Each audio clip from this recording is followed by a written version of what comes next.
All right, Trial Bomb, welcome back to another TBG feature. Today we're going to be talking about some brand new news that we're getting out of Tamashii Nations or SH Figuarts. These are the guys that are handling all of the Dragon Ball IP. So they just recently announced earlier this month that we were going to be getting the 24,000 power version of Vegeta. This is the version that we first see when he gets to Namek, basically after he gets his ass beat by our Z fighters. This is that in-between model that we get from him before we get that model that is just the Saiyan chest armor. Now, I knew that at some point we were probably going to get this figure, but I feel like there's a bit of controversy around just this entire release. One of them is that the figure itself, the Vegeta figure, while it does look pretty good, one of the problems is that if you look at the way that he was shown in the anime and how he was drawn in the manga, he tends to have a longer bodied presence, and a lot of people have mentioned that this looks like they took the Gohan, like pudgier look, and just kind of made it bigger for Vegeta, which can work, and I think this still looks pretty good. I am considering picking it up to be able to recreate some of the fight scenes, but yes, that is one of the first controversies, which is just basically it just doesn't look properly scaled.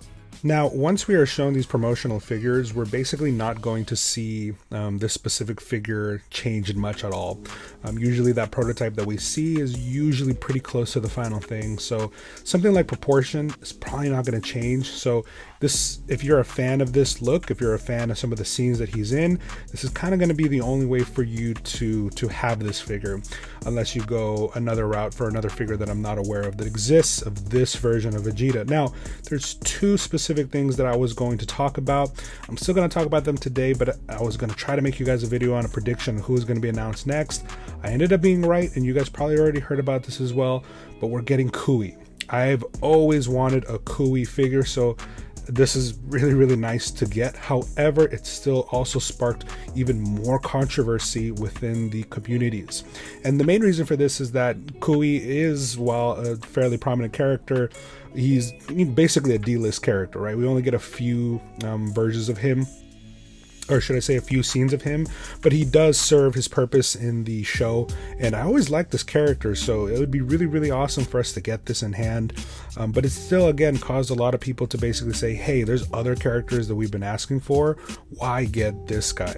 So and like I said, I ended up being right that we're going to get Kyewi. Here is my other thing that I think we're going to get, and that is that we're probably going to get Beast Mode Zarbon, because that's the version that basically ends this version of Vegeta, right? After he gets his ass canned by that version of Zarbon, we end up, with the next set of armor. So most likely that's going to be the release of these characters. We're probably going to get Beast Zarbon at some point in the future. I mean, at least I believe so. And then after that, we'll get the version of him without the armor pads on the shoulders. Now, that version of him is the one that I believe most of us want. It's the version of him that fights Frieza directly before he gets his ass absolutely destroyed by him.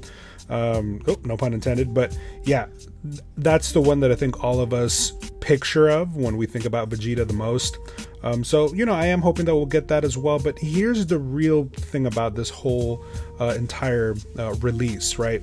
Kyewi looks great. I think that they absolutely nailed what his character looks like.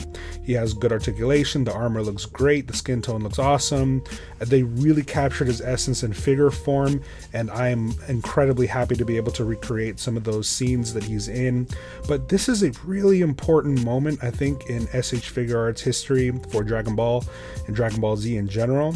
I think some of the controversy that we're seeing here, I get where people are coming from and I get what they're trying to say, but I think what's more important to understand is a couple of years ago, we first got that very initial SH Figuarts Dragon Ball Z Piccolo character. I do believe he was the very first one.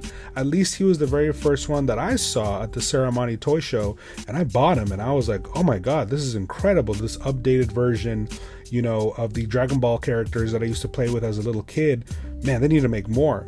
And at that time, I know a lot of people just thought you were probably just gonna get him, maybe Goku, maybe Vegeta, and one version of Gohan.